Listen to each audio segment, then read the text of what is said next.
నమస్తే. Welcome to Lakshmi film book. Power star Pawan Kalyan హీరోగా Harish Shankar combination లో వస్తున్న ఉస్తాద్ భగత్ సింగ్ సినిమా షూటింగ్ పూర్తయింది. 2026 మార్చి 26న ప్రపంచవ్యాప్తంగా రిలీజ్ చేయనున్నట్లు ఇటీవలే మేకర్స్ ప్రకటించారు.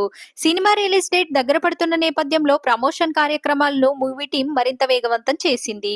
ఇటీవల రిలీజ్ అయిన దేఖ్ లేంగే సాలా లిరికల్ వీడియో అభిమానులను విశేషంగా ఆకట్టుకుంది. సోషల్ మీడియాలో ఈ పాటకి భారీ స్పందన లభించగా ఈ క్రమంలో మేకర్స్ తాజాగా సెకండ్ సింగిల్ అప్డేట్ ఇచ్చారు. ఆరా ఆఫ్ ఉస్తాద్ పాటను ఫిబ్రవరి 22న లాంచ్ చేస్తున్నట్లు సోషల్ మీడియా వేదికగా ప్రకటించారు. మనం ప్రేమించే మనిషి, మనం సెలబ్రేట్ చేసుకునే మనిషి పవర్ఫుల్ యాంథమ్ లో పవర్ స్టార్ ఆరా అంటూ ఓ స్పెషల్ పోస్టర్ ను పంచుకున్నారు. ఇందులో పవన్ కళ్యాణ్ మార్క్ మేనరిజం తో బ్యాక్ సైడ్ లుక్ ని చూపించారు. ఇది సినిమాలో ఉస్తాద్ భగత్ సింగ్ క్యారెక్టర్ ని ఎలివేట్ చేసే సాంగ్ అని తెలుస్తోంది. ఇలాంటి మరిన్ని అప్డేట్స్ కోసం మన ఛానల్ ని సబ్స్క్రైబ్ చేయడం మర్చిపోకండి.